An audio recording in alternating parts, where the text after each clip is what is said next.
Hi hello నమస్కారం. మీరు చూస్తున్నది గంగర్లు ఏలిన రాజ్యం. ఇది తలకాడు.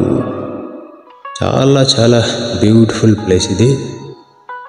ఒక నది తీరాన మనం ఇప్పుడు ఉన్నాము. నదిలో కొన్ని నీళ్ళు తక్కువగానే ఉన్నాయి. ఇది బెంగళూరు నుంచి 120 కిలోమీటర్ల దూరంలో ఉంటుంది. మైసూరు ఇక్కడి నుంచి 45 కిలోమీటర్స్ ఉంటుంది. చాలా అద్భుతమైన ప్లేస్ ఇది. రండి, తలకాడులో ఏమేమి ఉన్నాయో చూపిస్తాను. అంతకుముందు కొత్తగా ఎవరు ఈ వీడియో చూసినా లైక్ చేసి సబ్స్క్రైబ్ చేయండి. బిలీవ్ వ్లాగ్స్ మీరు చూస్తున్నది తెలుగు ఛానల్ బ్రో. ఇక్కడ నీళ్ళల్లో బాగా ఎంజాయ్ చేయొచ్చు. చాలా బ్యూటిఫుల్గా ఉంటుంది. కానీ ఎండ టైంలో రావద్దండి. ఎండాకాలంలో వస్తారంటే ఇసుకలో కాలు పెట్టగేయలేదు, అంత వేడిగా ఉంటుంది. ఇక్కడ కొంచెం వేడి ఎక్కువగానే ఉంటుంది. ఇది ఎడారి ప్రాంతం అన్నమాట. ఎడారి అంటే ఈ ఊర్లో చాలా ఇసుక ఉంటుంది. ఊర్లో కాదు, ఈ కొన్ని ప్లేసుల్లో ఈ నది దగ్గర, ఈ నది చుట్టూ కొన్ని టెంపుల్స్ కూడా ఉన్నాయి. అక్కడ కూడా ఈ ఊరికి శాపం ఉంటుంది. ఈ ఇసుకని శాపం ఉంది దీనికి. ఈ ఊర్లో నదిలో అయితే ఎంత క్లియర్గా ఉన్నాయి అప్పుడు నీళ్ళు. దాంట్లో ఏమంటారు దీన్ని, దీంట్లో వెళ్ళడానికి 150 రూపీస్ తీసుకుంటారు. ఒకరున్నా, ముగ్గురున్నా, నలుగురున్నా 150 రూపీస్. అలా ఒక రౌండ్ వేసుకున్నవచ్చు. మీకు ఈ దీంట్లో తిరగడం ఇష్టమైతే తిరిగి రండి. చాలా బ్యూటిఫుల్గా ఉంటుంది. ఇది ఇక్కడ సీ ఫుడ్ కూడా దొరుకుతుంది, వెజ్ ఫుడ్ కూడా దొరుకుతుంది. టెంపుల్కి వెళ్ళేది లేదంటే మీరు సీ ఫుడ్ తినచ్చు. ఎందుకంటే నదీ తీరంలో కదా, చేపలు చాలా దొరుకుతాయి. ఇక్కడ చాలా ప్రశాంతంగా ఉంటుంది. వన్ డే బాగా ఎంజాయ్ చేసుకుని వెళ్ళచ్చు. ఫుల్ చల్లగా ఉంటుంది నీళ్ళల్లో ఉన్నంతకాలం టైము. బయటకు వస్తేనే మండిపోతుంది ఎండ. నా షర్ట్ అయితే బ్లాక్ షర్ట్ వాట్ అయిపోయింది, అంత చెమట పుట్టింది. ఇక్కడ హోటల్స్ కూడా ఉన్నాయండి. హోటల్లో వెజ్ కూడా చాలా బాగుంటుంది. మీరు ట్రై చేసుకోండి. మళ్ళీ మీకు ఊర్లో పెద్ద హోటల్స్ ఏమి ఉండవు. ఈ ప్లేస్లో మీరు కొంచెం టైం స్పెండ్ చేయొచ్చు. ఇక్కడ జ్యూసు ఇలాంటివన్నీ దొరుకుతాయి. జ్యూసు, ఫుడ్, స్నాక్స్ ఇలాంటివన్నీ ఉంటాయి. వాటర్.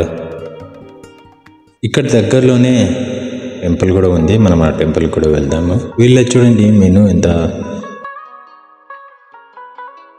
ఒక ఫుడ్కి 100 రూపీస్ ఛార్జ్ చేస్తారు వీళ్ళు. పెళ్లి భోజనం మాదిరి పెట్టారన్నమాట. ఇక్కడ వచ్చినప్పుడు ఈ ప్లేస్లో విజిట్ చేయండి. మీరు ఈ హోటల్లో టేస్ట్ చేయండి, చాలా బాగుంది. ఇక్కడ బట్టలు కూడా అమ్ముతున్నారు చూడండి. ఇదే పాతాళేశ్వర టెంపుల్. ఇది కొంచెం డౌన్లో ఉంటుంది ఈ టెంపుల్. ఈ టెంపుల్కి ముందు 80 ఆ టైంలో చాలా ఏళ్ళకు ఒకసారి ఈ టెంపుల్స్ అన్నీ ఓపెన్ చేసేవాళ్ళు అనమాట. అంటే 7 ఇయర్స్కి ఒకసారి జాతర జరుగుతుందన్నమాట. ఆ టైంలో ఏమయ్యేదంటే ఎవ్రీడే వచ్చి ఈ టెంపుల్స్ ఓపెన్ చేసేవాళ్ళు కాదు. ఇక్కడ ఒక పెద్ద టెంపుల్ ఉంది. ఆ టెంపుల్కి పూజ చేసేటప్పుడు, ఇవన్నీ క్లీన్ చేసేటప్పుడు ఇవి కూడా క్లీన్ చేసేవాళ్ళు అనమాట. అంటే ఎవరు లేకపోతే ఏమైపోతుంది అంటే ఈ ఇసుక అనేది మూసుకుపోయేది అనమాట. అది ఆ కథని ఇప్పుడు కూడా చెప్తున్నారన్నమాట వీడియోలో. అలా ఇప్పుడు ఏం లేదు. ఇప్పుడు గవర్నమెంట్ అండర్లో ఉంది. ప్రతిరోజు కూడా పూజలు జరుగుతాయి. పొద్దున 6 గంటల నుంచి 6 గంటల వరకు నాన్ స్టాప్గా టెంపుల్ ఓపెన్ ఉంటుంది. మెయిన్ టెంపుల్ ఉంది ఇక్కడ పెద్దది. అక్కడ వచ్చేసి మీకు మధ్యాహ్నం 2 అవర్స్ గ్యాప్ ఉంటుంది. 1 నుంచి 4 గంటల వరకు బంద్లో ఉంటుంది. మిగిలిన టైం రాత్రి 8:30 గంట ఆ టెంపుల్ ఓపెన్లో ఉంటుంది. చూడండి, ఈ టెంపుల్ అయితే చాలా చాలా బ్యూటిఫుల్ టెంపుల్. మీరు ఈ టెంపుల్కి దగ్గరలోనే ఇంకా కొన్ని టెంపుల్ ఉన్నాయి. ఒక 2 కిలోమీటర్స్ సరౌండింగ్లోనే టెంపుల్స్ అన్నీ ఉంటాయి. మీరు ఈ ప్లేస్కి వచ్చినప్పుడు చాలా కొంచెం పీస్ఫుల్గా ఉండండి. నీళ్ళు తెచ్చుకోండి. ఇసుక ఉంటుంది, కొంచెం నిదానంగా నడవబడుతుంది. ఎండ ఉండే టైప్లో రాకండి. కొంచెం కూల్ టైంలో వచ్చినారంటే మీరు బాగా ఆరాంగా ఉంటుంది. ఎండ టైంలో వస్తే మీకు బయట ఎండ, ఇసుక కాలుతూ ఉంటుంది, పైన కాలుతూ ఉంటుంది. అయినా ఇలాగా ఉన్నాయి. అయినా కానీ సేఫ్టీ చేశారు. అయినా కానీ కొంచెం కూల్ టైంలో వస్తే బాగుంటుంది. ఇసుకలో నడక సాగదు. చూడండి ఎంత డౌన్లో ఉంది ఇది. టెంపుల్ చాలా హైట్లో లేదు, ఇది డౌన్లో ఉంది. అంటే ఆ కాలంలో కట్టిన టెంపుల్స్ ఇవి. ముందు ఇక్కడంతా ఇసుక మూసుకుపోతుందంట, ఇప్పుడు లేదు. ఇప్పుడు ఎవ్రీడే ఒక 2 years మీకు వర్షాలు వచ్చినా కానీ నీళ్ళు నిల్వ ఉండకుండా చేశారన్నమాట. అలా ప్లానింగ్ చేశారు. ఇప్పుడు